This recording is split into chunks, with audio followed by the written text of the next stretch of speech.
This is Southern Cross News with Rachel Williams.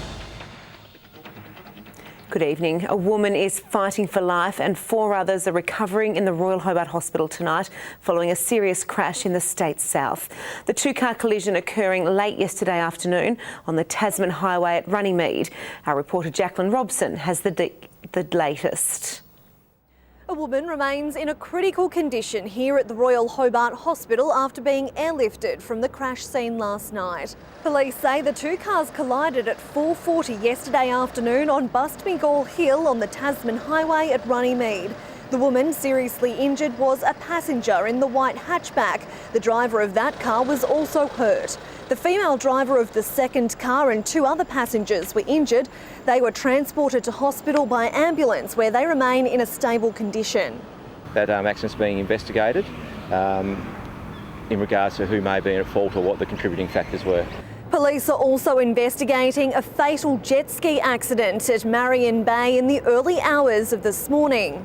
A 32-year-old man from Dodgers Ferry was dropping off his friends when he failed to return back to his campsite at Little Chinaman's Bay.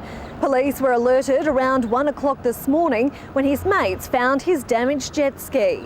He was missing, he hadn't returned after the expected amount of time, so they've gone out, I believe, in a boat themselves where they've found him. The man was unable to be revived by his friends or paramedics. Police are investigating as to whether alcohol may have been a contributing factor, as he may have hit a navigation beacon. A report is now being prepared for the coroner.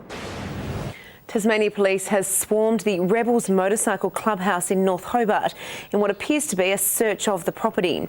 Around 15 officers were on site, including the forensic vehicle, from around 11 o'clock this morning. This weekend, the Motorcycle Club celebrated its Hobart chapter with more than 300 members riding through the state. They were set to leave on the Spirit of Tasmania tonight. Police were unable to give any more detail on the operation. Tasmania's 2 political leaders will go head-to-head in Hobart tomorrow in what's anticipated to be a fiery pre-election debate. The Liberals say they'll be pushing for Labor leader Rebecca White to announce her party's policies. We've seen Labor play a small target strategy on a number of issues for too long.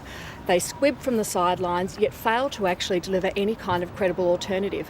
We've seen it on salmon, we've seen it on 4-wheel drive tax, and we've seen it on gaming. This is the first in a series of debates that we're very excited that our leader, Rebecca White, will be having with the Premier. And I think what will be clear out of all of them is that the Premier is going to have to start explaining what he's done for the last almost 4 years and start putting forward some policies that are something more than just a glib one-liner. The debate, to be hosted by the Property Council of Tasmania, will focus on the economy, covering topics including population growth, development and financial management. The state election is due in March. And for the first time in its 33-year history, a Tasmanian has won the Burnie 10. King Island's Stuart McSwain crossing the line in just under 30 minutes as a field of more than 2,500 braved the heat to pound the pavement.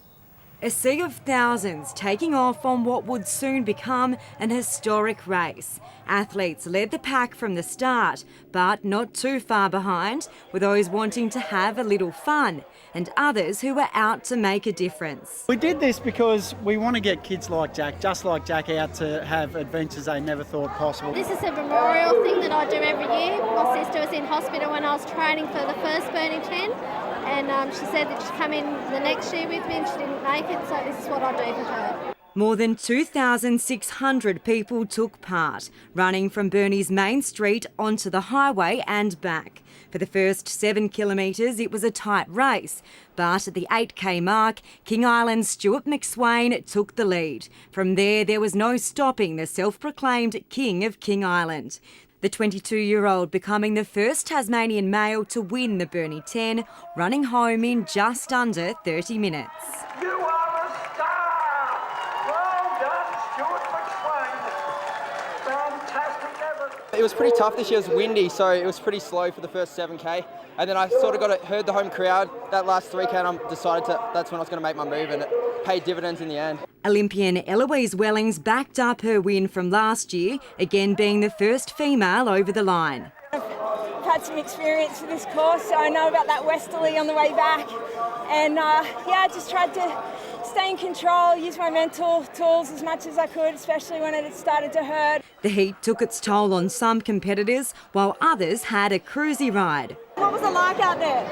Hot and hard, but it was fun. Organisers thrilled with the day's success. Thrilled with the numbers, thrilled with the amount of people that sort of turned up to watch the event. It's absolutely great. And what about the weather? Probably a little bit hot for the athletes, but it was great for the spectators. Now until next year, for many it's time for a much-needed nap. Monica Dadson at Southern Cross News. Firefighters are continuing to battle a bushfire west of St Helens near Argonaut Road, Goshen. A Tasmanian Fire Service spokesman said crews were having trouble in a couple of spots earlier today, but there is currently no immediate threat. The blaze has been burning since Tuesday. It came within 50 metres of Terryvale Road homes on Friday night, and firefighters have since been back burning and consolidating control lines in case the fire takes another run. The TFS says crew numbers will continue to be bolstered for the next couple of days. Nearby residents are urged to have an emergency bushfire evacuation plan in place in case conditions change. The fire has so far burnt 5,500 hectares. Organisers of the Hobart Christmas Carols have launched a crowdfunding campaign in the hope of seeing the event remain an outdoors affair. The Exit Left production company says it's testing the market for ticketed carols in North Hobart, but the price tag may turn some families away. It's an issue that divides the city. Last year's Christmas carols was so popular it sold out within minutes. A change away from the traditional St David's Park this year, indoors to St David's Cathedral, also causing community backlash. Today, organisers say they'll test the market to keep the event outdoors by crowdfunding. We're asking only for $13 pledges. $13 will get a child's ticket, for $26 an adult ticket, and we're hoping to raise $150,000 to put the event on. If successful, the event would take place at North Hobart Oval with 2 shows on the 23rd of December. Those who don't pledge over the 2-week campaign will pay $20 for a child and $35 for an adult. For some, it would work. I think it's different for everyone, but I certainly wouldn't pay that. God, no. God, I wouldn't pay anything for Christmas carols, if you ask me. I mean, if it's only 1 or 2, it's probably not too bad. But yeah, when you look at it like that, yeah. And then you buy food and stuff when you're there, it soon adds up, yeah. Some of the best ones I've been to have been free, yes, yeah. The Hobart City Council ended its partnership with Exit Left to fund community carols, several events to be now spread across the city early in December. Being able to go up to, say, Guildford Young, sit on a rug and overlook the city at night time is going to be spectacular. But even Ogilvy, what beautiful grounds they've got, and West Hobart. So there's lots and lots of choice. So much choice, there will be 9 separate carols for Hobart alone. Exit Left says if its campaign is unsuccessful, those who pledge won't lose their money. This finally gives us a chance to find out, does Hobart really want the big carols or not? Jacqueline Robson, Southern Cross News. Well, it's only 3 days until the annual Royal Hobart Show, and all of the event's big stars are rolling into town, with none bigger than Jigsaw, the 1-ton bull, who features in the Animal Wrangler show. Yeah, not something you see every day. We like, putting smiles on faces. The show's got a bit of horsemanship, a bit of heritage stuff, and a bit of fun along the way. This year's show will also see the return of the ever-popular animal nursery, with around 2,500 animals taking part. Western Australia has cruised home to victory to claim the JLT One Day Cup final at Blunston Arena last night. The Warriors restricted South Australia to just 248 runs before Cam Bancroft and Mitchell Marsh made easy work of the Redbacks' attack, notching up 156 runs between them. Look, awesome day for all involved. Just extremely proud of the boys. I think we did really well to peg them back to 250, and our top order have got the runs all tournament, so it was great for all to chip in again today. It took the Warriors just 43 overs to chase down the total.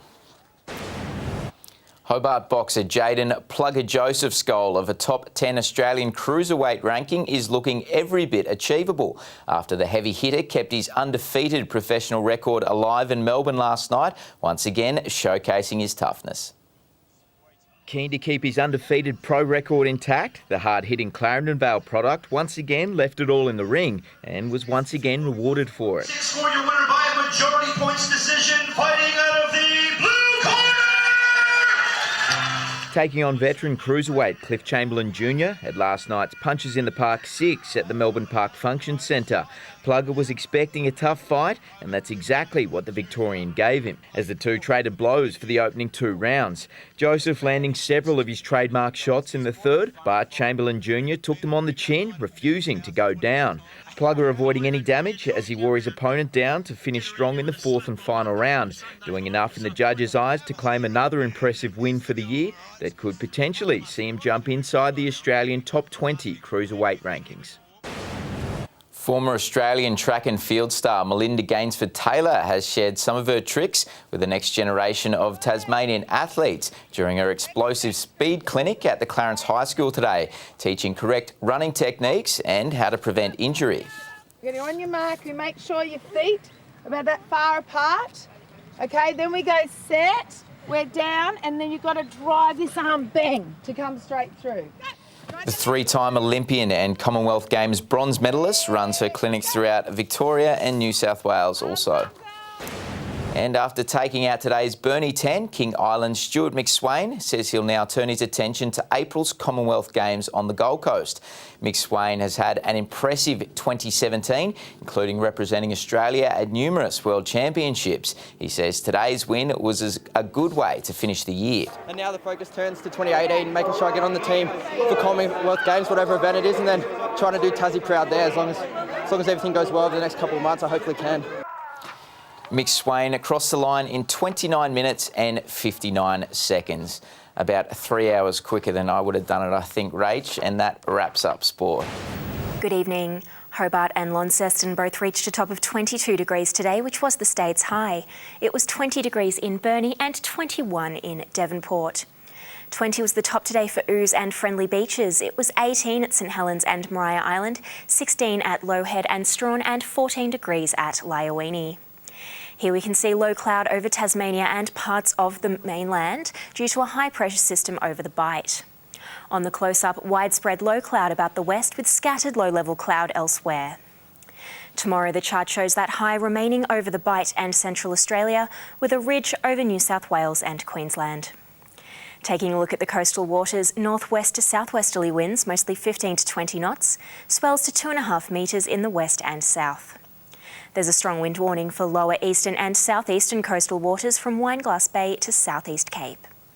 A shower or two for Hobart tomorrow, 23 the top, Dover showers 19, Ooze 21. Partly cloudy in the north, Launceston 23 degrees, a top of 19 for Devonport, 20 for Scottsdale. Burnie partly cloudy, 20 degrees, showers for Strawn 16, Stanley 18. St Helens and Swansea both looking at a top of 21 with a shower or two, 22 degrees for Ross. UV high across the state. Looking ahead to Tuesday now, showers clearing from the northwest in the afternoon and evening. More showers for the first day of the Hobart show on Wednesday, but fine in the north. And Thursday, showers developing statewide in the afternoon. Looking around the country tomorrow, a possible storm for Brisbane with a top of 25. Sydney might see an early shower, 22 degrees, and a light shower clearing for Melbourne, a top of 18.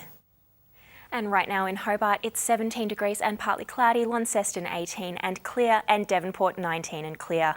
And before I go tonight, Rach, I just want to say happy birthday to Peter Murphy. Hope you're celebrating with a few beers, Murph, and a couple of bottles of wine and probably a few more beers.